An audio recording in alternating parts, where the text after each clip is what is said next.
Alex, thank you. A couple of months back, we told you about the BTU crew, how they were using cutting-edge technology in Kansas schools. Now, we are joined by a local student to show you what this technology can actually do. So we want to welcome in, first off, Dan Whistler. Right there, good to see you again, Dan. Thank you. And Dan has brought in Jackson Torline. Jackson, it's good to see you. Welcome in. Thank you. Yeah, it's good to have you here. Dan, first off, remind people what BTU crew does. The BTU crew is a PBL, project-based learning. It's an energy education program. A lot of schools have PBL in STEM, and this is a way to move beyond just studying science. It's a great opportunity to have students actually doing science. Yeah, how important is it to teach students about STEM technology and STEM opportunities? There are so many careers today. We can't train students fast enough for the opportunities that are out there. So we look at data analytics, and that's the fun part of this. Using energy, and in this case wind energy, having upper elementary, middle school students collecting data, and then we take it to the other end of the spectrum for Jackson's and high school. So now we get into where we're actually looking at energy use in the building.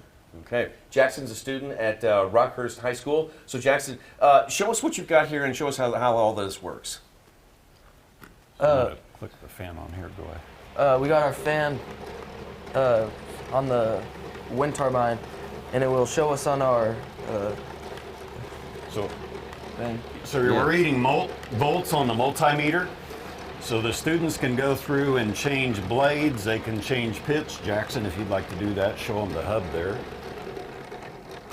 Have the thing measure our pitch with our tools we have.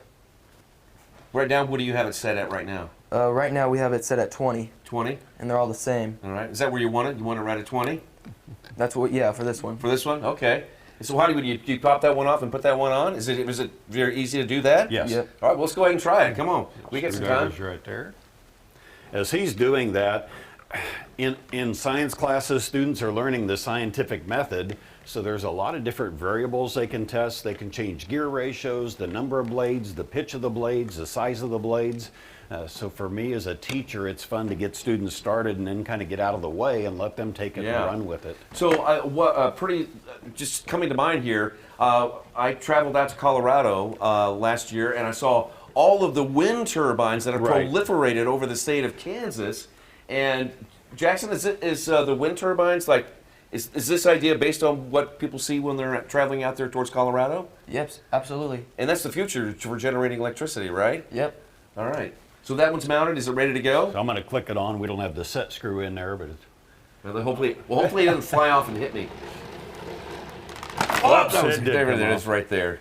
Doggone it. yeah. See, Jackson, I screwed you up here. You can blame You're me all for right. that, all right? But anyway, that one spun faster. Is that supposed to spin faster? And that's part of the testing that the students do, and that's where data collection comes in. Students learn that the more data you collect, it's easier to start to identify trends and patterns, and now we make data-driven decisions. And it's one, when you look at wind energy, there's actually a live link, the Southwest Power Pool, students can pull up.